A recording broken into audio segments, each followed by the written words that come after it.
Hey guys, welcome to the Umbrella Fight podcast. In today's episode, we're going to talk about some of our 10 out of 10 games, one of which is called Doki Doki Literature Club. We are both going to spoil the game and talk about some sensitive topics that the game discusses. So if you're averse to that, I would suggest skipping about 20 minutes past the time we start mentioning Doki Doki Literature Club. But with that said, let's go ahead and get into it. See, here's the thing. I don't care who you are, where you come from, or what kind of gamer you think you are. Right now, at this exact moment, is absolutely the greatest time in history to love video games. Period.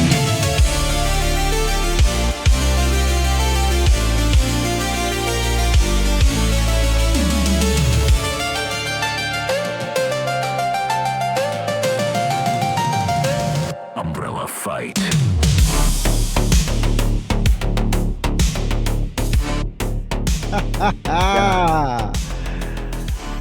Oh boy. Hello everyone and welcome to the Umbrella Fight podcast. The one, the only, the absolute only podcast on the internet that talks about the greatest thing in the entire world. And that of course is video games. I am your host, Nathan. And with me today I've got my two best buds, John and Devin. John, Devin, how the heck are you guys doing today? Doing well? John, Devin are doing good. Oh, fantastic. sorry. Devin's doing great. No, I'm doing fantastic. I did everybody. It's all good. I'm pretty sure we're all doing fantastic. Agree. Fantastic. Having a great time. Love to hear it. Welcome to the show, everybody. This is, of course, the Umbrella Fight podcast. We're going to talk about some video games today. But first, we're going to partake in the weekly ritual, which is the collective quench. Let's go. Grab your drinks. Grab your cans. How's it go? Scott used to say, canteen, jug, or flask, a vessel of any kind. Fill it with their favorite liquid. I got soda this week. Raise them up. We're going to say it loud and proud. Umbrella Fight, our circle tight. We shine together in the night with laughter loud and spirits in sync. Raise up your glass and now we drink. We drink. Oh, yeah, that hits the spot. Quality. Devin, I'm so excited to see you guys. How are you doing this week? Feeling good? Ready to talk about some video games? Dude, ready to talk about some video games. That's for sure. I love it. Well, it is, of course, Steam Nextfest. That's what's going on this week. That's what we've been streaming for. We had a couple of nights we went on. I was going to stream a boatload of demos, but let me tell you, I got to yesterday's stream and I jumped into the new and improved Lucid demo by our friend Eric Manahan. Shout outs to the Matte Black Studio. And we were having too much of a fun time. That demo is a monster. I mean, Dude. It's like 2 hours worth of game. He just gives it to you. You can just have it. It's right there for free. And man, it feels just as good as the first time, if not better. I was having such a blast with it, but yeah, I played a whole lot of other great things. Some a little kooky, some a little off the beaten path. But I was hoping to jump into that first, if you guys don't mind. Does it sound good to you? Let's go right ahead. Love it. So I'm sharing my screen already with you guys, but let me pull this up for the audience. Let me go ahead and hit the play button there. No, that's not it. That's not it at all. That's the duo. There it is. Beautiful. Check this out. This is Darkhaven. What's it look like? That's right. It's Diablo. Yeah. I was gonna say this just looks like Diablo. It's straight up Diablo. And you know what's really great about this? It's not Activision Blizzard. That's pretty much what I wanted to jump in with on this one. Is that it plays really good. It's got a stash. It's got a bunch of stuff you can put on and swap out. You can min max your numbers. I'm playing with this lady right here. What's got like some dual blades, and you can swap out your armor. It is straight up Diablo, and I tell you what, I had a ball playing this game. It was a lot of fun. It felt good. It was pre-alpha, so it was a little hinky. But here's the kicker: you can jump in this game. Isn't that wild? I've never seen a Diablo game where you can like jump. So like, yeah, there's typically some like special abilities for traversing. Yep. Yeah, and definitely had some special abilities going on. This is a little bit of a boring part of the footage. Let me scrub further. Let's see. There we go. There's some battle. Yeah, see, there's my dash. And these enemies are all coming at me and stuff. So yeah, there you go. Like a health orbs drop from them. But this is very much a combination of Diablo 2 and 3 in that the health that you have doesn't just regenerate, and your potions don't just you don't just have an auto potion or anything. You really have to watch it. I died quite a few times, learning this, that, and the other. And there's swimming. I don't know if you saw that just now. You can swim. But yeah, I was having a blast with it, guys. Just wanted to point this one out. Dark Haven. Have you ever played Path of Exile? I have. It's fine. Yeah. Okay. Fair enough. Okay, I need to maybe go back and play it. Although I would rather when it goes probably free to play. Because I don't know if I'm willing to drop $30 on Path of Exile 2. Right. But when it does go free to play, I might jump into that as well. But this was a perfectly great substitute for that, because I'm not going to lie, ever since I swore off Activision Blizzard, I've had sort of an itch to play a Diablo-like. And I did play some Path of Exile, and I don't know, man, it just didn't grip me for some reason. And it probably would be better if I were to play with somebody. Dude, I will say, I saw on the Steam page for this that it's made by some of the original creators of Diablo. Yep. Oh, wow. So they kind of know what they're doing already. That's kind of massive in my opinion. It's huge. Yeah, it is huge for sure. They're called Moonbeast Studios. And this demo is now live on Steam for nextfest, so you guys can go play it too. I would recommend it if you like Diablo even a little bit. This one I'm gonna download it, not gonna lie. Yeah. There we go. Got one sold. Love it. 3 gigs. Wow. Love that. Yeah, not huge. Just an easy install. I don't know. There's not too much more to say about this. It's an early game, but promising, of course. Yeah, definitely promising. Let's see. What else did I play? Let's hit the forward button here. This one. Look at this, guys. Whoa. Look at this. Whoa. Okay. So this game is called Replaced. Replaced is the story of an AI and a human. And I don't know the backstory. So I got pretty far in it, and I completed the demo, but I wasn't able to really understand the full story. And I think that's by design, because you have an AI in your head is basically what's going on. There's this AI called Reach, and it's inside your skull, and I am playing as Warren, and it plays like a little bit like Flashback from the NES Super Nintendo days. Sega Genesis Super Nintendo days. I had a little bit of trouble with this part. Let me zoom up a little bit. There we go. So it's got a jump in and a hitting but look at these graphics, man. Dang. They're a combo of like pixel art and this 3D space and the like lighting. RTX on. Yeah, yes. RTX is definitely being used here, huh? RTX on. RTX on 100. And I'm having a real great time kind of noodling around with that. And but I digress. It's got some sneaky sections, it's got some reedy sections, it's got some action sections, which actually play a lot like Batman, the Arkham Asylum things. It's got the little yellow and blue notations above their head, and then you do a counterattack. Then it's got some moves that it'll notate red above their head, so you can't block that one. Let me see if I can find a quick fight here real quick. Yeah, here we go. So you just whip the tar out of these guys with your stick, your fighting stick. And yeah, man, I think this game looks awesome. It's set in, I think, the 70s, which is great because it's like this neo-futuristic type of thing. AI and robots are like a thing in this alternate timeline here. Right. And the writing is super duper good too. So you pick up these little like this preacher's diary right here. This is my little codec thing, and he just like scrolls it with his thumb. Nice. Yeah, it's what something happened in this world with nuclear bombs, and then this coalition took over, and now they're kind of subjugating people. It's neo-futuristic dystopia stuff. So John, right up your alley. Yeah, I was Yeah. about to say, you're talking to me. Yeah. This game cooks, guys. Speaking his language. Talking to This me. game freaking cooks. And the puzzles aren't too terribly difficult. They throw a lot of bad guys at you Whoa. as well, too. They're not messing around. I think the camera view is really interesting, at least to me. Like, because it's crazy that like it's 2D, but it's kind of not, because the enemies are also coming at you from like behind the character. You know what I mean? Yep, absolutely. It's got a lot of good parallax stuff going, and obviously this is rendered in 3D, but it plays like 2D, so you don't really have to go.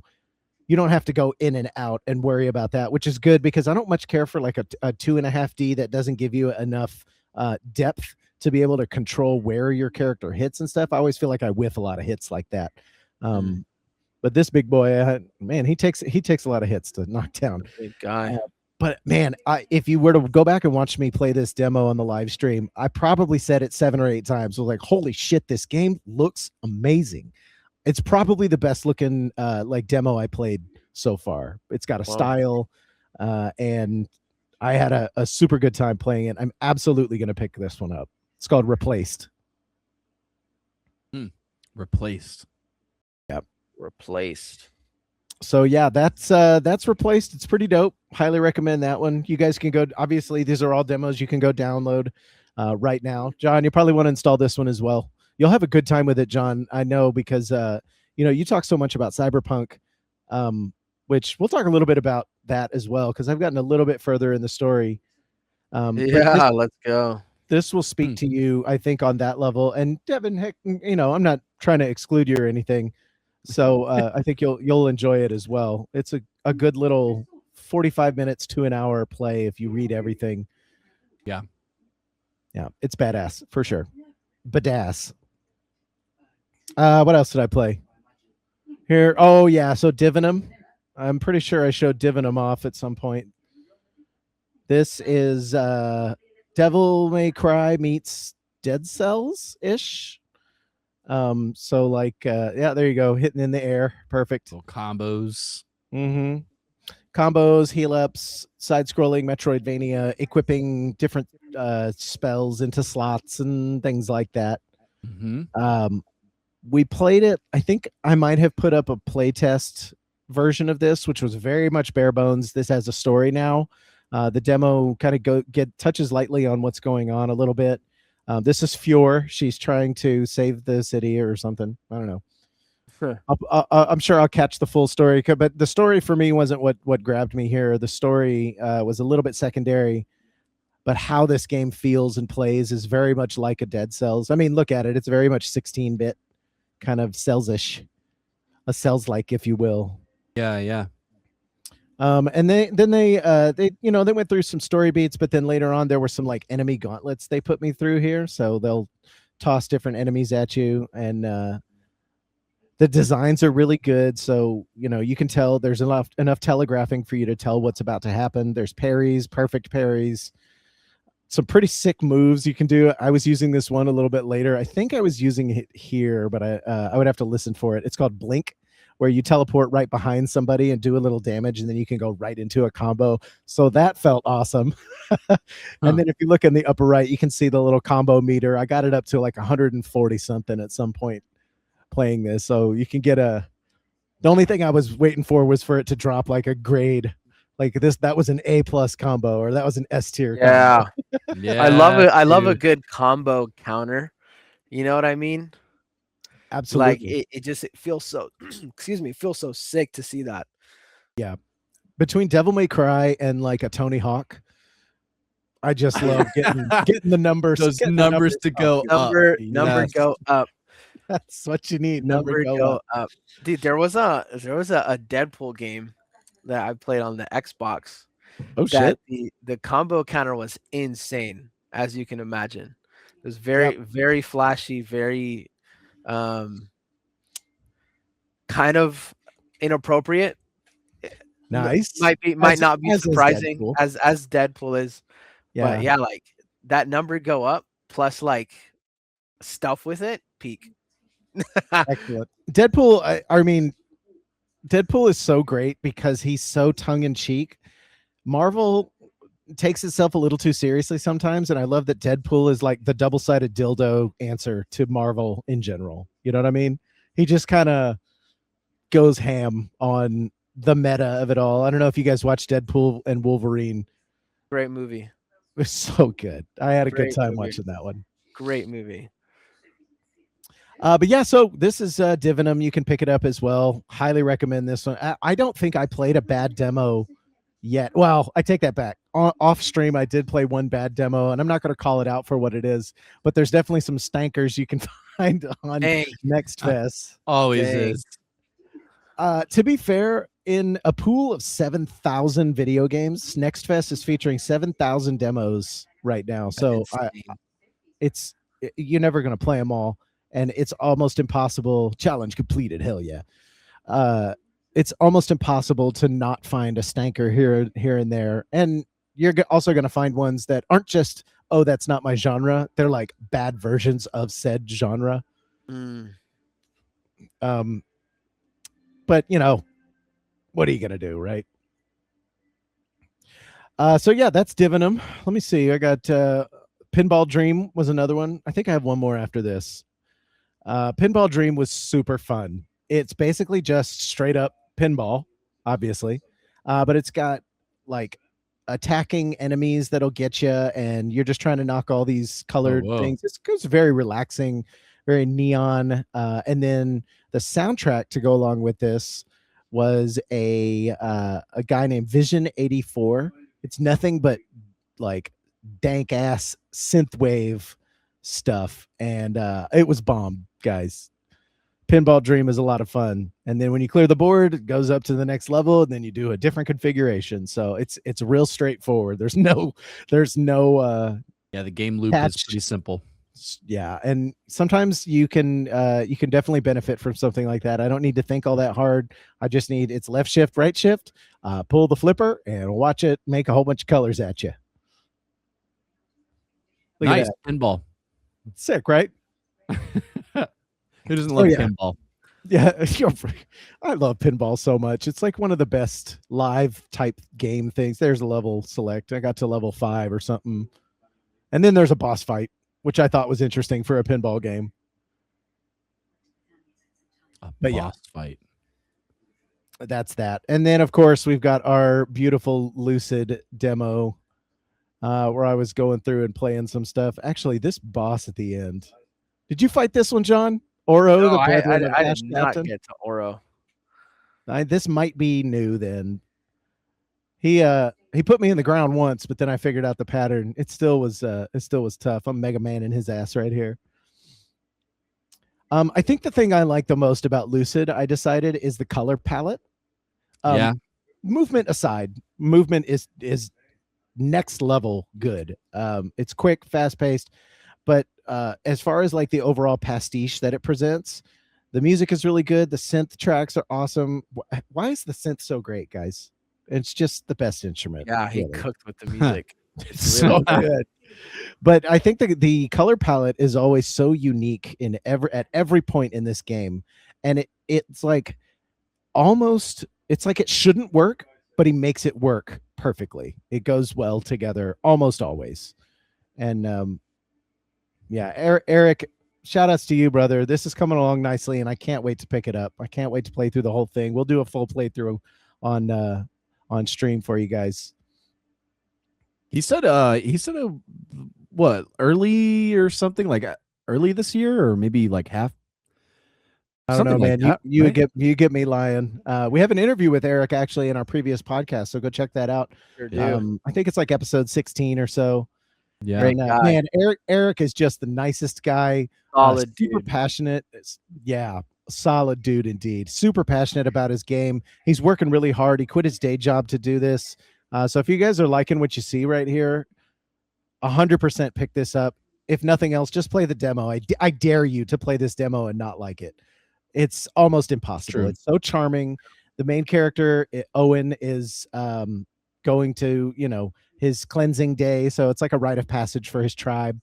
And then I love his the Iroh counterpart, Hole. He Yes. chuckles at you. Yes. Eric straight up admitted that it's very much a inspired by the characters of Avatar: The Last Airbender, which I Yes. thoroughly enjoy. Respect. Yeah. Respect. Eric knows ball. Yeah. Eric knows ball. Yeah, Eric, shout outs to you, brother. Can't wait to see the finished product. But yeah, so that was my adventure time with old Steam Next Fest there. Ooh, there we go. Switch on back to cameras there. That's what I've been doing, guys. Just playing Nice. some demos and demos. I switched out of the cyberpunk kind of thing I had going on for just a little while, just because Next Fest came up, and I feel like that was a good decision because there was a lot of good stuff to check out. I have one that's supposed to be coming up on the chopping block that is a Star Fox 64 ish type thing. Okay. And I really can't wait to play that because I haven't played Star Fox 64. I was gonna say it's been a minute since I've played that. Brother, yes. Dude, I remember playing it on the DSi. Whoa, They how had a was Star it? Did it play Fox? good? It was peak, like, because you could fly, like you could fly your jet, and like this? it was crazy. Yeah, like it was insane, like the way that like you would control his plane. I couldn't tell you a lick of the plot or like what happened, but Yeah, I fair just enough. remember flying and being like, "This is peak." I love it. I don't think I've played the DSi version. I'm gonna have to check that out. I bet it's sick. Yeah, I probably still got it right here. Probably in here On somewhere. your illicit DS. On my hang on. Totally legitimate DS. Totally 100% legitimate, non-modified console. Look at that. Yeah. Whatever this. Yeah. Shout out to these guys. This the Ace the card. crack project. Take down the video WW. right now, you two. Take it down. www.acecard.com. John's about to hear some banging on his door from the FBI. Hey, Go get them. guys, that would not look good on paper. No, it really wouldn't. I don't know. It depends on the organization you're applying to. That might give you some street cred, bro. Hey, man. I got questioned by the FBI. They didn't get me though. I wouldn't Yeah, talk. I don't talk to no feds. Facts. I don't talk to no feds. Yeah, that's where's right. my lawyer? Yeah, right. 100%. Well, yeah, that's what I've been playing, guys. What's been on your docket, Devin? I hesitate to ask because I know No. you're working on school so hard. Surprise, surprise. Let's go. I did play a game. You play video games. I did. I played Yes. video games. I love it. Last Saturday or Sunday night, like right Okay. before the weekend was over. All I right. hit a random Skyward Sword sesh. Whoa. Okay. Yeah. Okay. So I had Whoa. that game kind of pending for a while, like towards the end too. So I cranked it open and just chilling, playing it, and I'm on the final boss. Like I literally got to the final boss, and it was like, I don't know, 12:30 or something like that, and I was like, I'm gonna go to sleep, and I stopped at the final boss so I could just like pick it up, kill the boss, be done. Dang. But Gotta do what you gotta do. But so I pretty much wrapped that game up, and I gotta say, man, Skyward Sword is not a bad Zelda game. It is a pretty good, well-rounded Zelda game. Okay, so I'm sorry if I'm a Oh. little bit loud. The thing gated me again. I hate this. Skyward Sword is a fine game. However, it has too long of an intro for me.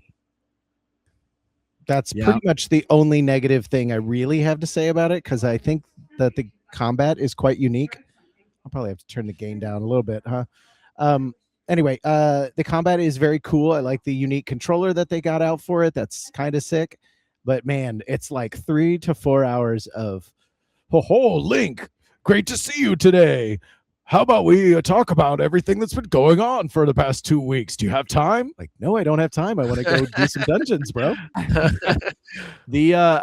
So I will. So positives aside, like some of the negatives that I actually have with that game is, oh my god, do they ever just string you along, like making you do what feels like just the most ridiculous tasks, and they're not even insignificant, but it's like it feels redundant in the way of, it's like I felt like I just like set myself up to be able to do this, and then you get it done and they're like, but one more thing we have to do. And then you Oh like do no. that, and then it's like, great job, we finished that, but like we need to get this one more thing done before we can do this thing. Man, Okay. And so it's like this false sense of like, oh, you're almost at the end of the game for like half the game. like How It was exhausting. it was yeah, no, it was kind of irritating. I mean, But that's sort of the Zelda formula, though. I mean, they just laid it on a hair too thick, I think. for yeah, the no, they Skyward did. Sword. That's what it was. I was gonna say, 'cause like I wouldn't mind all of the like that's natural. Like you typically are going to have that. And I looked at that and I was like, dude, why are they making it feel like it's about to be the end of the game? I'm like, I know I'm not at the end of the game. And then they're just and then they flip the script and it's like, yeah, it's not the end of the game. It's like, why did you make me believe this? Like you didn't have to try to do that. Like I know better. Like you're not fooling me. It's just I don't know. They just didn't do it well. That would be my biggest complaint, because it's like if you just are straightforward, like, hey, this is how far you are in the game, and in terms of like what are the remaining tasks that you need to complete, it's like and not like straight. It's like you'll be like, oh, let's go get the Triforce gathered up, right? Like you always got to go get the Triforce, and Of course. so like obtaining the Triforce pieces, you're like, okay, let's go do it. Let's go unlock the Triforce. We can go to talk to this god, and this god will give us the Triforce. Cool. You go to the god, and the god's like, riddles me 3. You have you have 3 new missions now. Get ready. It's like, I thought I was just gonna get the Triforce. Like I had already done something to unlock access to you, but then you're like another mission deep. So it's like, how many layers do we have to go? The missions are fine. The story was great. You know, like I love the foundation that it's set in terms of like the Zelda lore, if you will, the crappy Zelda lore that exists. Yeah, princess is in trouble. Got to get a Triforce. Got to save the world. How many times can we rewrite it with different characters? Like, Next. yeah, it's puzzles are good though. It's fun. The different aspects of it. Now, when they ported it over to the Switch, one of the things I really enjoyed, the reason this is my first like time completing it, because I played it like partly when it came out on the Wii, but I just hated flicking that freaking controller around for every attack that I wanted to do. It drove me nuts. So on the Switch, when they ported it over, you can play it almost exclusively without any motion controls at all. So I could just sit still. I didn't have to like fling my whole body around to play the stupid game. And so it Yeah, actually, I feel you on that one for Yep. sure. and there's sometimes it's novel, but like I don't know, it's novel, and so I don't want to complete an entire game with like a novelty feature. Uh, they went a little too hard on that aspect with the Wii in general. I think the Wii was fun, but like playing through an entire solo campaign with it was a lot. So I enjoyed being able to just pick up the controller. Your right stick is basically what your motion control was. So you used your right joystick, and it was just like you put it up, your sword swung up. You hit it down, your sword swings down. That simple. So you could just spam it as fast as you wanted to. It was kind of weird, but outside of those like things, the game was really, really great. Puzzles were fantastic. I love the mechanics of a lot of the devices that you got. I think they did a pretty decent balance. This is, I think, the first game they entered. Well, this isn't the first game they introduced it, but one of the times it was most prominent with durability. So your shield had durability, but you were also able to upgrade your items, and that they did it, I think, pretty well. It wasn't like Breath of the Wild, which we know is like the worst. Notorious. Yeah, dude, like absolutely horrible. And now, But had you played Skyward Sword to completion before? That's my question. yeah, no. This was the this was the first time. So Okay. I had played. Yeah, exactly. I was I'm happy I finally did it. Well, I haven't You beat beat the the whole final thing. boss. I've got the final boss to kill. That's it. Ah, That's it. okay. I met him. He looked me in my eyes and he was like, "Step through the portal when you're ready to fight me, you peasant human boy." Perfect. And Perfect. So then you're on the and then threshold then. yeah. So then I Yeah. turned around. And I was gonna go back to town to buy some potions instead of fighting them. So um, so I backed out of the final fight just to go get some potions. Can And you it's like, imagine that in real life? The no, boss is like, "Hey, you ready to fight? Hey, can I just? I'm gonna run to One get some moment, potions please. real quick." no, He's like, bro. yeah, sure. Take your time. It's fine." It was literally like everyone's like, "Oh my god, this is like we have to end him now before like he fully drains Zelda of all of her power and becomes unstoppable and we can't stop like he takes over the entire world and kills everyone. Oh my gosh, like you need to make sure you go kill him right now. Like go do it." And I'm like, "Up here, you guys." Like gonna Yeah. go, Two About seconds. go get some 2 potions. seconds. I'll be right back. Just Yeah, I real want to go quick. catch a ferry real quick. I'll be right back. Cut some grass. Love that. That's so funny. But no, the final boss was kind of okay. So your main like protagonist in that game or antagonist, I'm sorry, in that game is the like this weird like feminist like feminine demon guy, and he kind of just like he's just like this weird A character. feminine. Yeah. Mm, He's just like a I dude. like that. He's kind of feminine. It's an interesting character. Like it's not bad, but he was very interesting. And he like gave the like I am so much better than you vibe. Like it's unreal. Like you are literally just like dirt on the ground the entire game. And Mm. so when you finally like face him and you're thinking, oh, this is probably like the final boss, right? Or something like that. Or like you're going to be able to do this and then stop the blah, blah, blah. Anywho, you do that and then he just like turns into a sword and goes into the hand of the real final boss. And like that was Okay. he's That's literally a kind of weapon. awesome. He was That's kind literally of a awesome. demon weapon. Whoa. That's a twist. I didn't They- see you saying that at all. They did that. They cooked with that character, building him up how he was, and then just like turning him into like he was a mere sword. Like he was literally just a mere weapon. That's it. Wow. Wow. That's super unique. I love that. It was pretty cool. But yeah, it was I think overall a great Zelda game. I enjoyed it. I will enjoy the final boss battle. You still have the final boss battle. They have an opportunity to drop the ball here, but I That is don't think true. they will based on everything else you've said about it. I mean, I could see them dropping the ball like with it being too easy. The game is Ganon is way too easy in Ocarina of Time, yeah, in my opinion. yeah. Tennis. I feel like that's kind of theme with most Zelda games. It's fairly achievable for most people, and I think that's kind of their Not on the thing. NES. They not at the end of Zelda 1. That's okay. that That's boss is like, "Hey, fight this last guy. Also, he's invisible. Good luck." yeah, have fun. That's like, what? Sure. Yeah, I agree. I agree. In most cases, he's too easy. I think he should be more difficult, but I'm also not trying to appeal to everyone that plays Nintendo. I guess maybe that's why they do it. I'm assuming that's why they do that. It's mainly a puzzle game. It's not like how good of a fighter are you.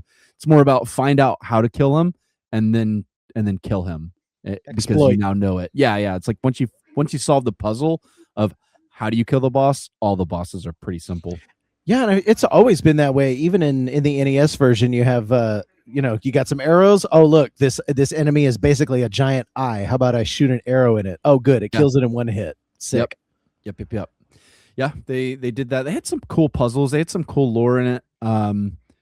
But yeah, I'm a happy camper with it. I think I'm happy I waited for the port because of the motion controls.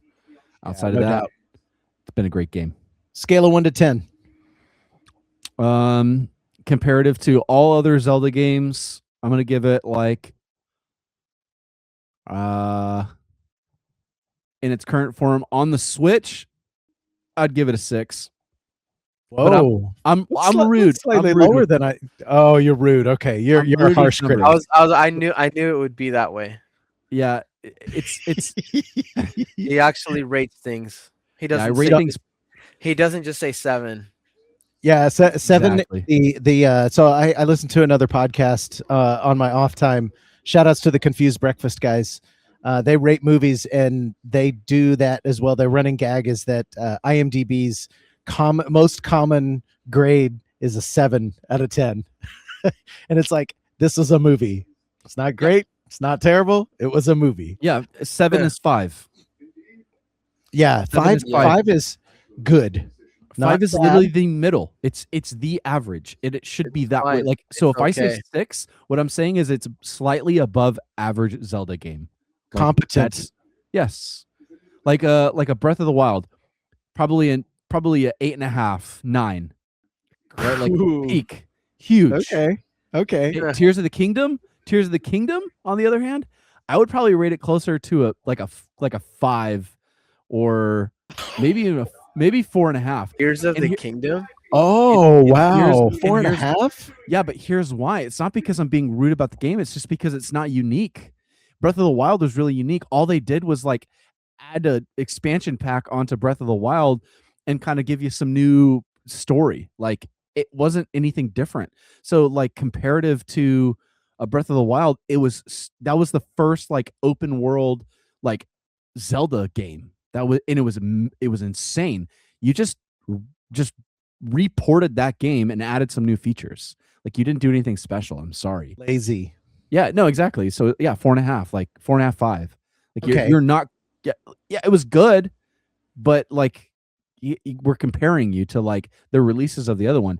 Skyward Sword innovated, right? There was these motion controls. There was these new items. They used like the aiming thing with like Flying around on the thing from island to island. yeah, exactly. Like the way you traversed and traveled, they added that dimension of flying, which was really, really cool. Twilight Princess, you get to morph into a wolf and like travel around Dude. as this wolf and fight things, and like the shadow thing was like on your back, and you got to use this to like, it was all sorts of cool. That's way cooler than like, hey, we reskinned the game we just Majora's Mask. As much as I loved that one falls below Ocarina of Time, even though it's like the same game. They reskinned it. They updated the story and they added new items. Hold up. Well, You did not just say Majora's Mask is the same game as Ocarina of Time. They Yes. are so wildly different. Oh my gosh. They're running the same, they're the same engine. Like it's the same I get that. like link. They but just added the items. game, no, but it's not dungeon after dungeon. It is a wholly unique way to take on Zelda as a formula. Majora's Mask. Look, I'm not a Majora's Mask like diehard fan. I am. but I love it. It's an incredibly unique. It is the only Zelda game that is like that, and I would push back on your. We could have a friendly disagreement on this. 'Cause I think Majora's Mask is not just another Zelda game. It is 100% unique in its own, like, what it is. I mean, it's got the day cycle, those 3-day cycle, and that ugly ass moon bearing down on you, and then you have to facts. set it and try to do everything. Like, okay, I just had to put my 2 cents in there about old Majora's Mask. Yeah, I mean, no. Here's the thing. I actually like Majora's Mask is one of my favorite Zelda Okay, games. okay, Because who doesn't want to be a fucking Goron, or who doesn't want to be a Sora? for sure. Come on, dude. But what I was getting at is the innovation in terms of like the same comparison that I'm making to Breath of the Wild to Tears of the Kingdom is it's running on that same engine. The concept and ideas as far as navigating the world was extremely, extremely similar. Like Breath of the Wild, yes, you used your little parachute to fly around, which was really cool. Kind of innovative, a little bit more. It was just a more robust version of what they implemented in Skyward Sword. And then what they did in Tears of the Kingdom is they allowed you to navigate differently with like a new tool, a new item. So they said, oh, instead of using the paraglider as much, you're going to use a scooter that you can build with these parts with the new items, right? Like you can just craft the Sure. scooter. Which sure, like, but that didn't really change the game all that much. You just gave me new abilities and some new items. The game was the same. In the same way, I'm saying that is kind of how they did Majora's Mask after Ocarina of Time. Ocarina of Time was that revolutionary engine, that 3D graphic, that amazing experience that we all know and love from Ocarina of Time.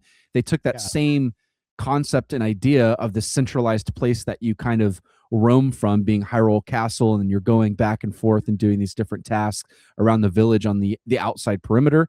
And they just did that in Majora's Mask, but they gave you new items. You can wear this mask and get a new ability and do a thing. You can, instead of just riding your horse, you can turn to a Goron and like roll around places or something.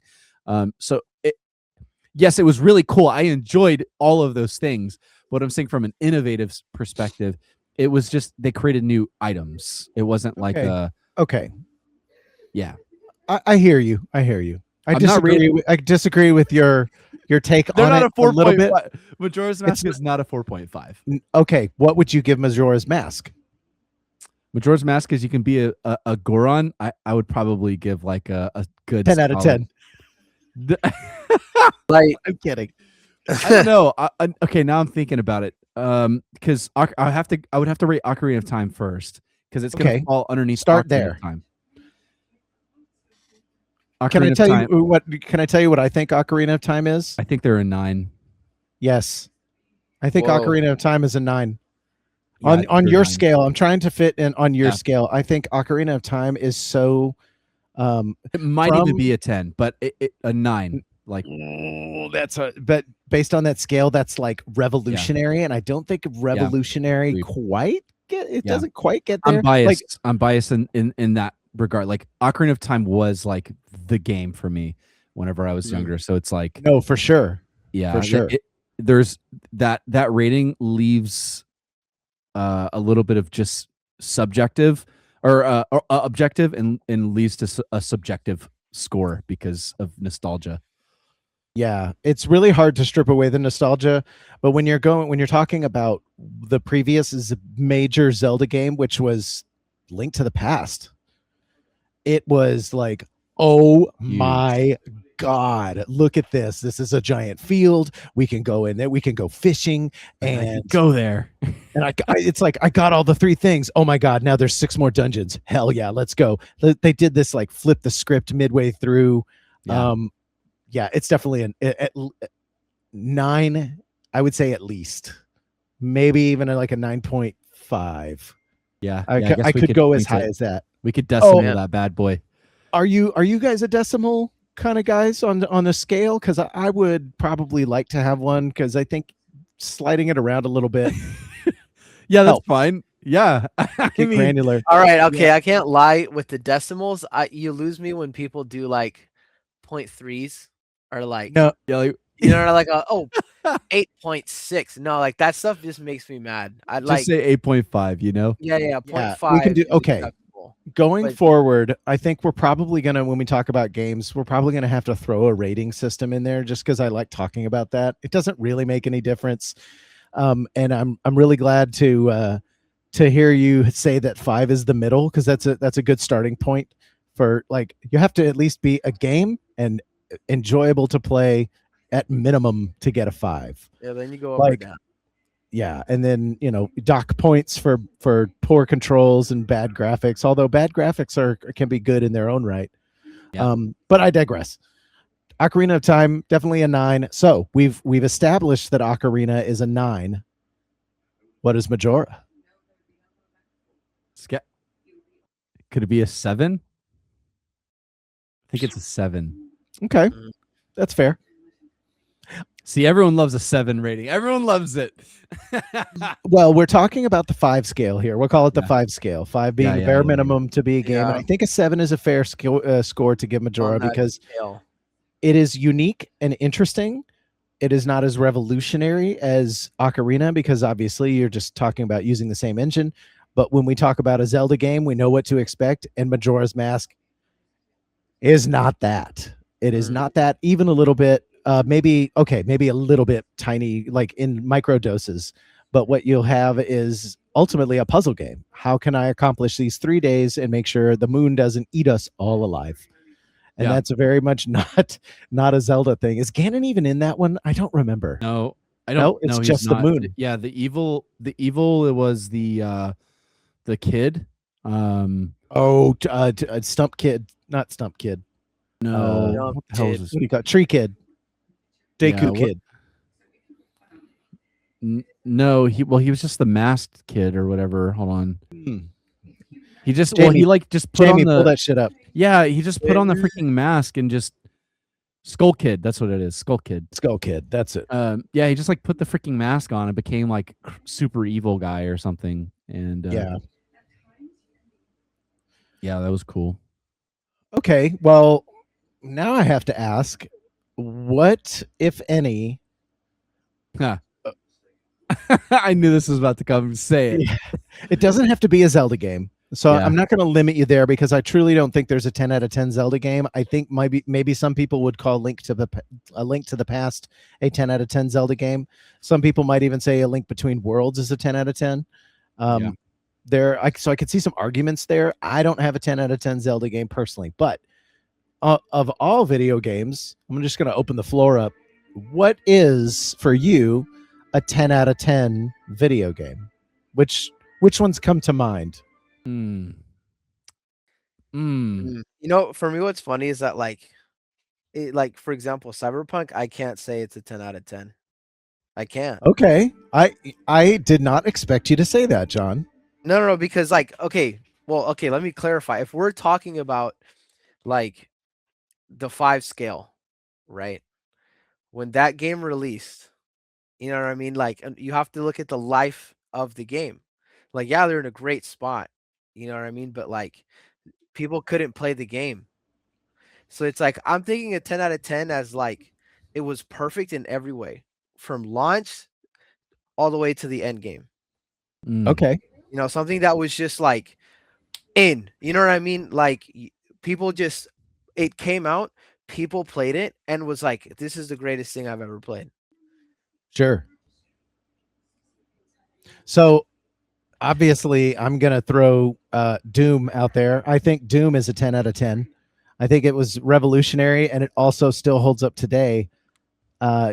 Given the number of strange levels that I've played and all kinds of the weird things that have happened throughout its lifespan, even when it initially came out, 10 out of 10.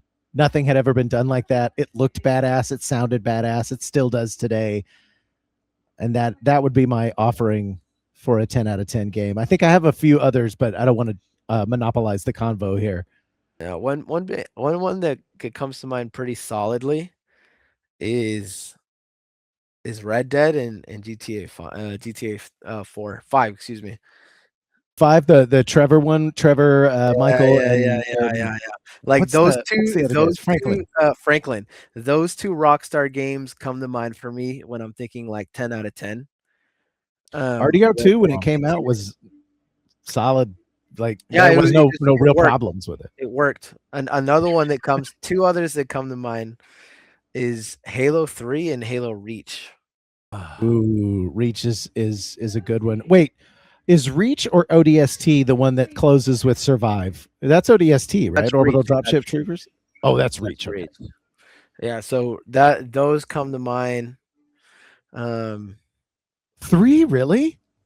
3 is peak because Okay, it's I'm not saying yeah, one way or it's the when other. you I'm just it's when you didn't play. expect you to say that one. Yeah, because 3 is really cool because it's when you play as Arbiter, and Master Chief. So like, True. it was really interesting, right, for the community at that time, right? What, like, that merging of like, what do you mean we're teaming up with the Arbiter, an elite? You know what I mean? And Yeah, to what the see, heck is like, going on here? because Halo 3 really flipped the entire Halo story on its head, because of the way that like things turned out, and even just like the gameplay, like, ooh, good game, good game. Hell yeah. I love that. Um, Devin, you're oddly quiet. Can you not think of one? Are you that harsh a critic? Well, okay, so I'm thinking what it takes to be a 10. Like, yeah, I was like, I'm also thinking that, like, what is that? How does that look like? I feel like a 10 is always going to be subjective, right? Like it has Right, to be course. subjective. But there's going to be a quality that a 10 has that is not so subjective, that it isn't popular, or so high. It would be consistently high on the scale for most people, is what I would assume. Right. When you Right. talk about a game that is probably a 10. So here's what I'm leaning towards, and I don't know if this is true, but I would say Rocket League.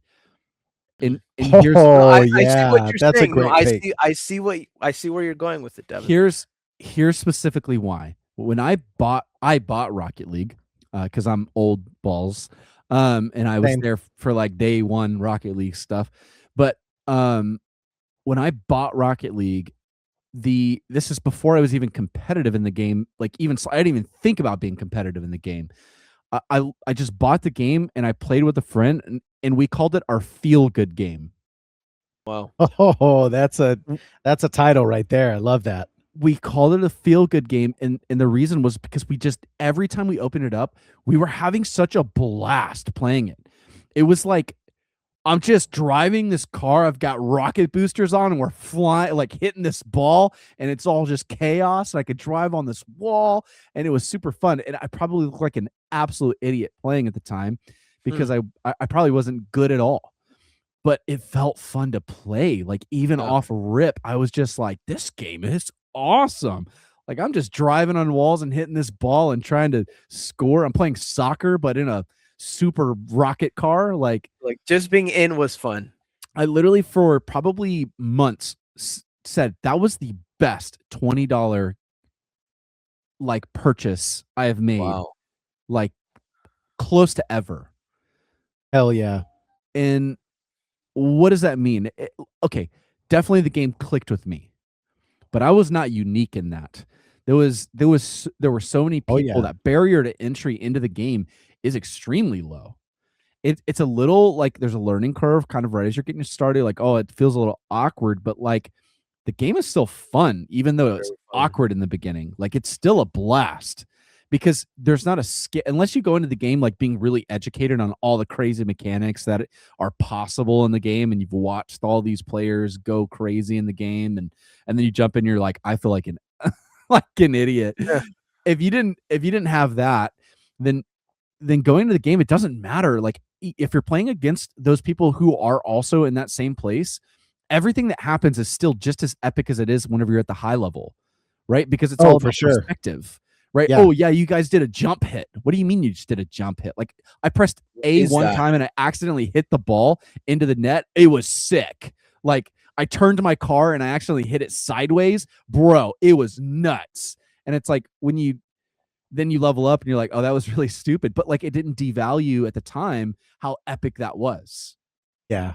So Yeah. I think that is what makes, like, that's what brought me to Rocket League, was specifically that feature. Is barrier to entry. Anyone can pick that game up and go, wow, it is fun to drive this little car around and hit this ball and watch it fly across the map, and feel really cool when it hits the goal and everything explodes and there's points, and it's a feel good game. Yep. No, I would agree with that assessment. Yeah, and I see what you're saying, because on the topic of like a 10, so like one good example, right, is like, for example, to me, right, to John, like Dark Souls 3, like that's a game that I think of in that realm of a 10. But then also when we first talked about it, I also a game that just came to mind was like Wii Sports. You know what I mean? Like, Whoa, you're not okay. You're cooking. you know, you see what I'm saying? Like a game like that, right? A game like for example, like Just Dance, right, or something like that. Like Whoa. those games where it's like, dude, one, anybody can play this. Two, it's peak. It's really fun. So like Wii Sports came to mind because there is no barrier to entry. Yeah, You pick up swing. the stick and Yeah, waggle you it, know what I and mean? you can play tennis. No problem. If you can do this, you can play Wii Sports. I That's all that's required. what would maybe hinder that in terms of a 10 is skill cap. What Rocket League did so beautifully is it's theoretically an infinite skill cap, where in like a Wii Sports, for the most part, there's like a mechanic that you can learn that breaks the game, and then like once you're there, it's like it's not really about skill anymore. It's like you just broke the game, so you just score the point if you have the ball. Like you're playing like tennis or something, or like bowling. It's like strikes every single time. Like you can kind of break those. I think that would devalue it, but your point is valid. Like those, Yeah, 'cause, like, that's exactly what I'm my talking about. my mom isn't gonna learn that mechanic. You know what I mean? Like, it's Yeah, like, yes, so it's like I do see your point, but I feel like that wouldn't be the majority of yeah, people playing Wii Sports. yeah. So then, if we're going to talk about those types of games, I'm going to submit to you guys that Super Mario Party on the Wii Ooh, on the yes. Switch Yes, that was another one that came to is a mind. 10 out of 10 because not only is it super fun to play, it's infinitely replayable. It is a boatload of mini games, Yep. and my extended family loves Mario Party. Virtual And board it's a virtual board game. It's amazing. And it plays Yeah. good. It feels good. It's strategy, but it's also like you don't have to if you don't want to. And the barrier to entry is if you can play a board game, you can totally play this game. game. Yeah, Yep. True. 100%. I So still then think with, Rocket like, League beats them because the skill cap is higher. Y'all heard it here first. Rocket League is better than Super Mario Party. Don't add us. That's right. Again, I might be biased in that one, but that's what came to my mind when I'm sitting there quietly thinking, I'm like, how can I justify that? Because like clearly I'm biased in this opinion because I love Rocket League, but like, how do I build the case that is a 10? Because I couldn't think of anything that I'd be like clearly there's other games that I also really, really loved. Like I Counter-Strike is a game that I maybe arguably enjoyed more than Rocket League while I was in that prime state, but I wouldn't say that it's a better game, right? From that scale. So I think yeah. maybe saying better is tough here and maybe pointless to a degree because I'm not going to compare Counter-Strike to Super Mario Party ever. Sure. They're totally different genres and realms and audiences, but with what they do, they are 10s in their own right, I would say. Same thing, I would put Half-Life on the table. It's in what it did and the revolution that it made within games and then how well it actually plays doing so. Half-Life is a 10 out of 10. For sure. Yeah. So what would you guys think of like Tetris? Tetris is a 100% 10 out of 10. I will hear no other argument. I think Tetris. Because I was thinking about Tetris, right? And Hold on. Tetris. Yeah, Tetris no, has I been think you just around, clicked with that. like Tetris has been around like what 50 years or something like that. Yeah, Like, yeah. I mean, it came out in the 80s. people are still playing it. Like to a high level. Faded. Yeah, I mean, did you guys see the all Tetris levels. effect? I think it's 2021 or something, or 2020 or whatever. The Tetris effect came out. You should look this sucker up. It's Tetris on acid. So it's like a VR type game, and you can get the Tetris effect thing on, I think, PlayStation 5 as well. You just play it as is, but it's just not just Tetris, but it's Tetris on crack, basically. 50% off right now. Oh hell yeah, pick it up. Oh my gosh, this looks insane. The visualizers, the lock-in that you can get, especially if you're playing it with VR and headphones, the way that this game envelops you, it all other things in life sink away while you play the Tetris effect. It is a massively cool version of the game, and I won't hear any argument that says Tetris is anything less than a 10. I mean, it actually fits the agenda just perfectly, right? Yep. Like what I was describing from Rocket League is that barrier to entry is next to nothing. Anyone can jump in, and it feels fun to send a line. It doesn't take very much skill to send one line, and so you can have fun if you are not a very intelligent person with Tetris. You don't have to be insane. Can you put things in a row? You can do this. Just You can like do it. put the pieces down in an order that is right to you. Send a line, be happy. And then it's infinitely scalable, right? To that same degree that Rocket League is, where it completely comes down to you just have to be better than the other person. It's completely skill based. Are you faster at sending the pieces? Do you have the techniques to send it in a crazy mechanical way that someone else is not quite as good at sending? Right? If you can do Who's that, the better garbage thrower? yeah, like Yeah. you can just slam those little tiles down as fast as possible. I think it perfectly nails that scope for a 10 out of 10. Agree, 100%. Did you guys ever play Tetris 99? Did you ever see that thing? I think I did. That sounds really familiar. Yes, I did. It's wild. 99 people. It's Yeah. battle royale Tetris. I love it. So Super duper I, fun. I feel like we got a good answer in Tetris. And I'd like to flip the question on its head a little bit. I'd love to hear some of you guys like just personal hear me out 10 out of 10s. Oh, Oh, shit. okay. Okay. I Like- thought you were gonna go for ones. No, Oh, no, I'm- like We'll get that would there. be a We'll good one get there. too. That'd be a good one too. But I'd love to hear like your hear me out. Like this is a 10 Oh, out of I 10. know what Nathan's gonna say. I know he's locked and loaded with one. What do you think I'm gonna say? No, I'm curious. No. I'm writing it down. I'll show you afterwards. Damn, dude. That's a really hard question. Because Devin, whatever you think I'm gonna say, I don't have one locked and loaded for a hear me out because a lot of my 10 out of 10s are obvious. Okay. Instantly what came to mind was Hollow Knight. I think Hollow Knight's a 10 out of 10, but that is an argument a lot of people would make. Yep. Whew, geez, man. So I'm gonna give you guys and man, hear me out. This is a really good one, actually. Hear me out. A 10 out of 10 game for me is Payday 2. I think. Ooh. Hey, I I'll listen to that all day. Okay, so there are massive issues with. I'm going to start with the negatives for a second because I know that people are immediately going to go, "What the fuck? Starbreeze fucked up." Yeah. I hear you. But hear me out, bro. When Payday 2 is banging on all cylinders and your homies are in your squad and everybody masks up, the moment you pull that mask over your head, that shimmering blue and purple rooster mask that I love so much that I've got locked and loaded, when you pull it over and you pull out your guns, get on the ground, everybody down now, and everybody's screaming, and you're like, get to the safe, pop the drill, and when everything fires off on all cylinders on Payday 2, it is like an 11 out of 10 almost. It feels so good. And then rush, dude. And then on the flip side, going into Shadow Raid by yourself with a silenced like judge and like, all right, I can kill only 3 people and I'm going to do this by myself.